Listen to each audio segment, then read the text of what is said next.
नमस्कार मंडळी, क्वीन्स क्रोशेच्या आजच्या भागात आपण पाहणार आहोत अतिशय सुंदर आणि क्यूट असं हे गुलाब किचन.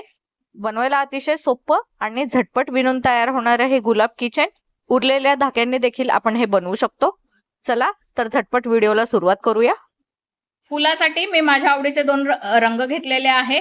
पांढरा मी बॉर्डर साठी वापरणार आहे. देठासाठी मी हा हिरवा रंग घेतलेला आहे.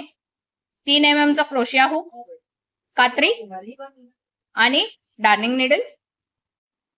सुरुवात करूया मॅजिक रिंगने. या मॅजिक रिंग मध्ये आता 12 डबल क्रोशे करायचे, तर नव्या पद्धतीने पहिला डबल क्रोशे करूया. हा एक झाला,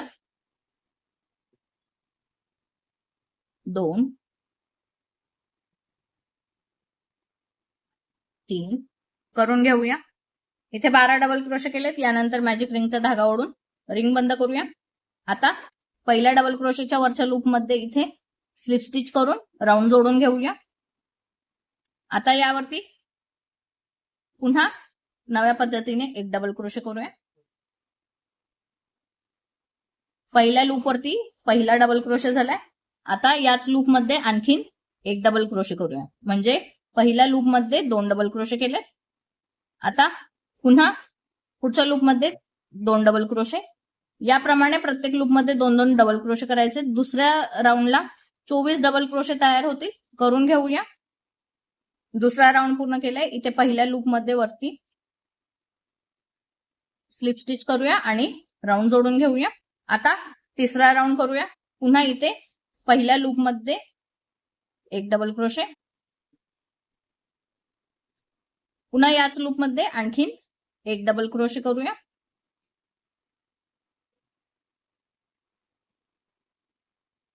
पुढच्या लूप मध्ये एक डबल क्रोशे करायचा. पुढच्या लूप मध्ये 2 डबल क्रोशे एकाच लूप मध्ये. एक झाला. आता याच लूप मध्ये आणखीन एक करूया. पुन्हा पुढच्या लूप मध्ये एक डबल क्रोशे. पुढच्या लूप मध्ये 2 डबल क्रोशे. आता याप्रमाणे 2-1-2-1 याप्रमाणे पूर्ण पॅटर्न करून घेऊया. तिसऱ्या राऊंडला 36 टाके तयार होतील. करून घेऊया. तिसरा राऊंड पूर्ण झालाय. शेवटी आलोय. शेवटी इथे पहिल्या लूप मध्ये स्लिप स्टिच करून राऊंड जोडून घेऊया. आता चौथा राऊंड करूया. चौथ्या राऊंडला पुन्हा पहिल्या लूप मध्ये एक डबल क्रोशे. पुन्हा याच लूप मध्ये एक डबल क्रोशे करूया. पहिल्या लूप मध्ये 2 डबल क्रोशे केले. आता पुढच्या लूप मध्ये एक डबल क्रोशे करायचंय. त्याच्या पुढच्या लूप मध्ये पुन्हा एक डबल क्रोशे. पुन्हा पुढच्या लूप मध्ये वाढवायचंय.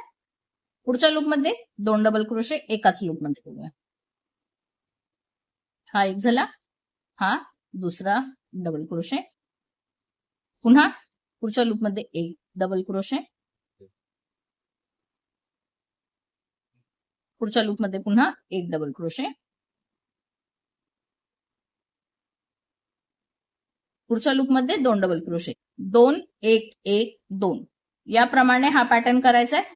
चौथ्या राऊंडला 48 टाके तयार होतील. करून घेऊया. चौथा राऊंड पूर्ण केलाय. शेवटी आलोय. शेवटी इथे पहिल्या लूप मध्ये स्लिप स्टिच करूया आणि राऊंड जोडून घेऊया. यावरती एक चेन करूया आणि इथे धागा कट करून घेऊया.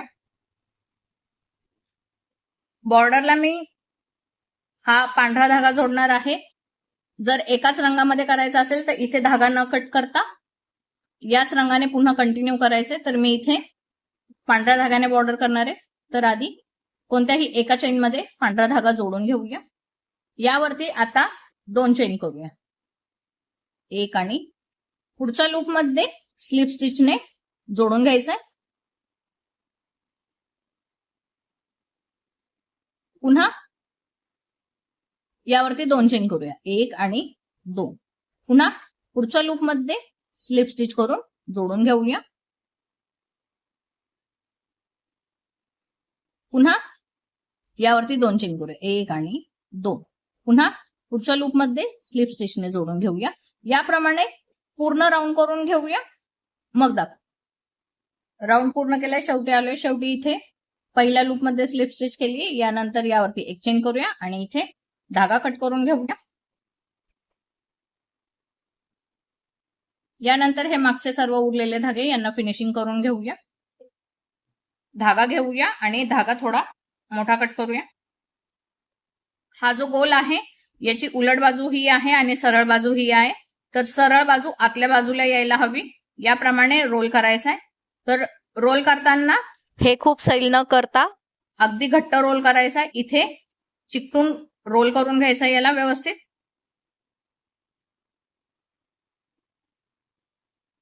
याप्रमाणे आता हा धागा घेऊया आणि या रोलला बांधायचा आहे. तर हा सेंटर पॉइंट आहे. सेंटर पॉइंटवर न बांधता थोडा खाली पॉइंट बांधायचा आहे. इथे घट्ट बांधून घेऊया.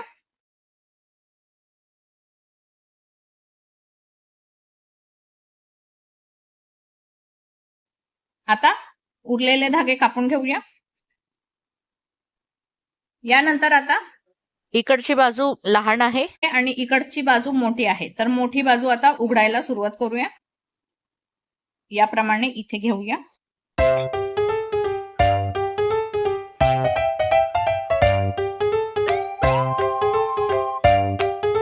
हे काहीशी गुलाबाची कळी अशी तयार झालेली आहे. आता खाली देठाचा भाग बनवूया. देठाच्या भागासाठी इथे हा हिरवा धागा घेतलेला आहे. तर आता इथे पुन्हा मॅजिक रिंग करूया आणि या मॅजिक रिंग मध्ये आता 10 हाफ डबल क्रोशे करून घ्यायचे. तर आधी 2 चैन हाईट साठी करून घेऊया आणि इथे आता हाफ डबल क्रोशे करूया. तर 10 हाफ डबल क्रोशे करायचे. हा एक झाला, 2 राऊंड झालाय. आता मॅजिक रिंगचा धागा ओढून रिंग घट्ट आवळून घेऊया आणि इथे या पहिल्या लूप मध्ये स्लिप स्टिच करून इथे राऊंड जोडून घेऊया. यानंतर पुन्हा 2 चेन करूया. आता पहिल्याच लूप मध्ये 2 हाफ डबल क्रोशे करूया.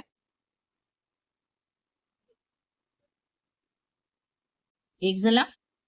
याच लूप मध्ये आणखीन 1 हाफ डबल क्रोशे करूया.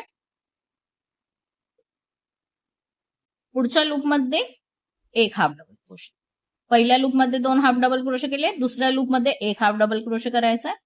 पुढच्या लूप मध्ये पुन्हा वाढवायचा. एकाच लूप मध्ये 2 हाफ डबल क्रोशे करूया. 2 1 2 1 याप्रमाणे राऊंड पूर्ण करूया.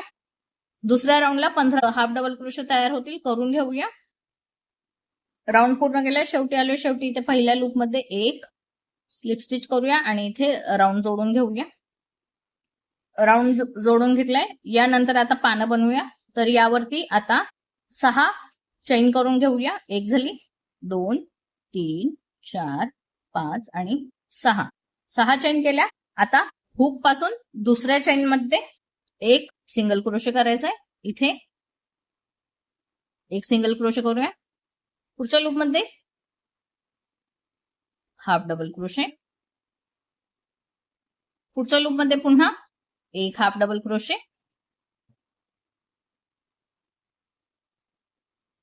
आता पुढच्या लूप मध्ये 1 डबल क्रोशे करूया. 1 झाला. पुढच्या लूप मध्ये 1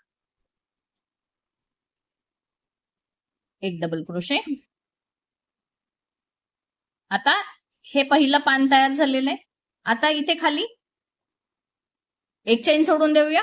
पुढच्या लूप मध्ये 1 स्लिप स्टिच करूया. हे पान जोडून घेऊया. पुन्हा पुढच्या लूप मध्ये 1 स्लिप स्टिच करूया.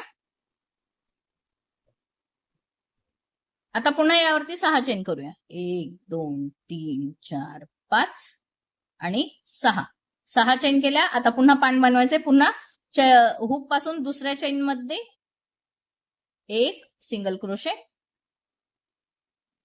पुढच्या लूप मध्ये 1 हाफ डबल क्रोशे.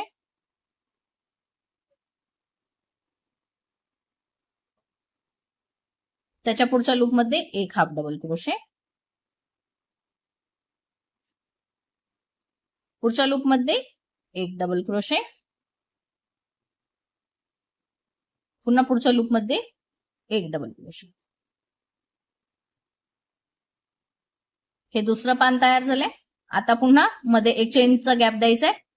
पुढच्या चेन मध्ये स्लिप स्टिचने पान जोडून घेऊया. पुन्हा पुढच्या लूप मध्ये एक स्लिप स्टिच आणि पुन्हा 6 चेन आणि पानं. याप्रमाणे 5 पानं बनवून घेऊया. पूर्ण टोटल 5 पानं तयार होतील, करून घेऊया. याप्रमाणे मी 5 पानं बनवून घेतलेली आहे. आता इथे पहिल्या लूप मध्ये पुन्हा स्लिप स्टिच करूया. यावरती एक चेन करूया आणि इथे धागा कट करूया. धागा थोडा लांब कट करायचा आहे शिवण्यासाठी. हे बाजूला ठेवूया आणि इथे पुन्हा अडकवण्यासाठी दोरी बनवूया. तर इथे स्लिप स्टिच करून चेन करून घेऊया.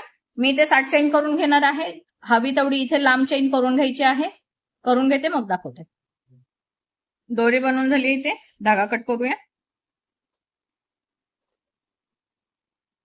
आता हे सर्व शिवून घ्यायचं आहे. तर त्यासाठी इथे दोरी अडकून घेऊया. सरळ बाजू बाहेरच्या बाजूला यायला हवी. यानंतर या दोरीचे दोन्ही टोकं मागच्या साईडला इथे ओढून घेऊया.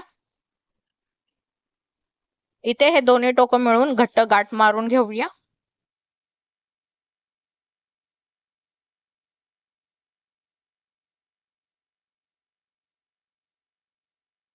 यानंतर उरलेले हे धागे व्यवस्थित कापून घेऊया. आता या लांब धाग्यामध्ये इथे धागा डार्निंग नेडल मध्ये टाकूया आणि हे फूल इथे आता हे धागे आतमध्ये टाकायचे आणि हे इथे शिवायला सुरुवात करूया. आता इथे एक पाकळी जोडून दाखवते. तर आता जोडताना पूर्ण वरपर्यंत पाकळी न जोडता इथे फक्त 2 टाके टाकायचे आहेत.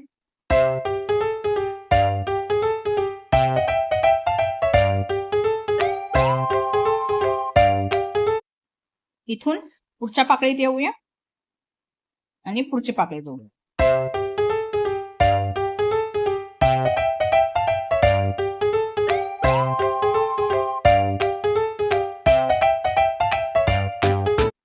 आता पुढच्या पाकळीत येऊया. याप्रमाणे 5ही पाकळ्या जोडून घेऊया, मग दाखवते. इथे मी 5ही पाकळ्या व्यवस्थित जोडून घेतल्यात. आता या उरलेल्या धाग्याला व्यवस्थित फिनिशिंग करून घ्यायची आहे. इकडे तिकडे धागा करून घेऊया. उरलेला धागा कट करूया आणि इथे असं हे सुंदरसं गुलाबाचं किचन तयार झालेलं आहे. व्हिडिओ आवडला असेल तर लाईक आणि शेअर करा. चॅनलला सबस्क्राईब करायला अजिबातच विसरू नका. काही शंका किंवा सजेशन्स असतील तर कमेंट नक्की करा. आजच्या व्हिडिओमध्ये इथेच थांबूया. भेटूया पुढच्या व्हिडिओमध्ये. काहीतरी नवीन शिकूया. तोपर्यंत हॅपी क्रोशेटिंग.